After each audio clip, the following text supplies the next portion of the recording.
നമസ്കാരം, കൊട്ടാരക്കര മീഡിയയിലേക്ക് സ്വാഗതം. കാറിനുള്ളിൽ സ്വിമ്മിംഗ് പൂളിൽ കുളിച്ചുള്ള യാത്ര നടത്തി സമൂഹ മാധ്യമങ്ങളിൽ പങ്കുവെച്ച യൂട്യൂബർ സഞ്ജു ടെക്കിക്കെതിരെ നടപടി സ്വീകരിക്കുമെന്ന് സർക്കാർ ഹൈക്കോടതിയിൽ.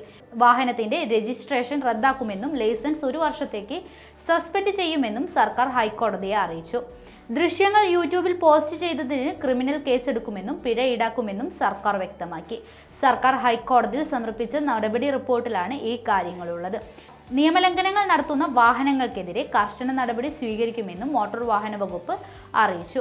സഞ്ജുവും കാർ ഓടിച്ച സൂര്യനാരായണൻ എന്നിവരെ പ്രതി ചേർത്താണ് ആലപ്പുഴ മജിസ്ട്രേറ്റ് കോടതിയിൽ എൻഫോഴ്സ്മെന്റ് RDO കുറ്റപത്രം തയ്യാറാക്കിയിരിക്കുന്നത്. 6 മാസം മുതൽ 1 വർഷം വരെ ജയിൽ ശിക്ഷ ലഭിക്കാവുന്ന അപകടമുണ്ടാക്കുന്ന രീതിയിൽ വണ്ടി ഓടിച്ചു എന്ന കുറ്റമാണ് പ്രതികൾക്കെതിരെ ചുമത്തിയിരിക്കുന്നത്. സുരക്ഷിതമല്ലാത്ത വാഹനം റോഡിൽ ഓടിച്ചതിനുള്ള വകുപ്പും ചുമത്തി. ഈ കുറ്റത്തിന് 3 മാസം തടവ് ശിക്ഷ ലഭിക്കാം. കേസിൽ പ്രതികൾ കോടതിയിൽ വിചാരണ നേരിടണം. യൂട്യൂബിൽ 4 ലക്ഷം ഫോളോവേഴ്സുള്ള സഞ്ജു ടെക്കി 2 ആഴ്ച മുൻപാണ് സ്വന്തം വാഹനമായ ടാറ്റ സഫാരിയിൽ സ്വിമ്മിംഗ് പൂൾ ഒരുക്കിയത്.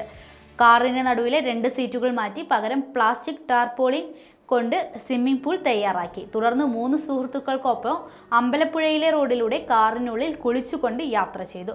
ഇതിന്റെ ദൃശ്യങ്ങൾ യൂട്യൂബിൽ പോസ്റ്റ് ചെയ്തിരുന്നു. യാത്രക്കിടെ ടാർപോളിന് ചോർച്ചയുണ്ടായി വെള്ളം കാറിനുള്ളിൽ പടർന്നു.